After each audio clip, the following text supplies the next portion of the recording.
और मैं तेरे वंश को पृथ्वी की धूल के किनकों की नाई बहुत करूंगा, यहाँ तक कि जो कोई पृथ्वी की धूल के किनकों को गिन सकेगा वही तेरा वंश भी गिन सकेगा।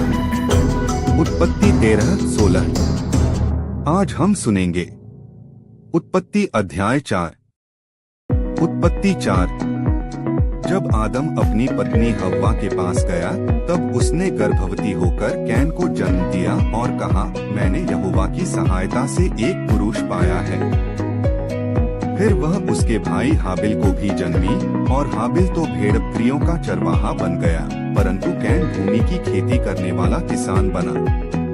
कुछ दिनों के पश्चात कैन यहोवा के पास भूमि की उपज में से कुछ भेंट ले आया और हाबिल भी अपनी भेड़ बकरियों के कई एक पहिलौठे बच्चे भेंट चढ़ाने ले आया और उनकी चर्बी भेंट चढ़ाई। तब यहोवा ने हाबिल और उसकी भेंट को तो ग्रहण किया, परंतु कैन और उसकी भेंट को उसने ग्रहण न किया। तब कैन अति क्रोधित हुआ और उसके मुंह पर उदासी छा गई।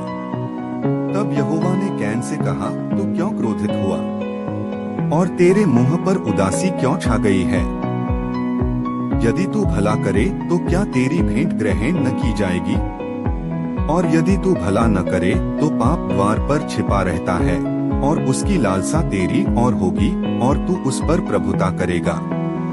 तब कैन ने अपने भाई हाबिल से कुछ कहा और जब वे मैदान में थे तब कैन ने अपने भाई हाबिल पर चढ़कर उसे घात किया।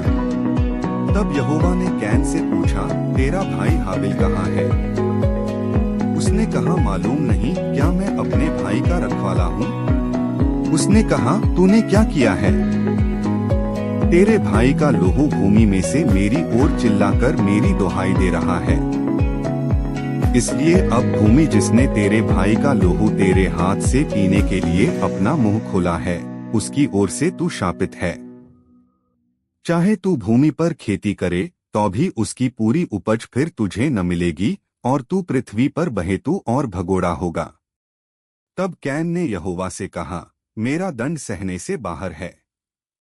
देख, तूने आज के दिन मुझे भूमि पर से निकाला है और मैं तेरी दृष्टि की आड़ में रहूंगा और पृथ्वी पर बहेतू और भगोड़ा रहूंगा और जो कोई मुझे पाएगा मुझे घात करेगा। इस कारण यहोवा ने उससे कहा, जो कोई कैन को घात करेगा उससे 7 गुना पलटा लिया जाएगा। और यहोवा ने कैन के लिए एक चिन्ह ठहराया, ऐसा नहीं हो कि कोई उसे पाकर मार डाले। तब कैन यहोवा के सम्मुख से निकल गया और नोद नाम देश में, जो अदन के पूर्व की ओर है, रहने लगा।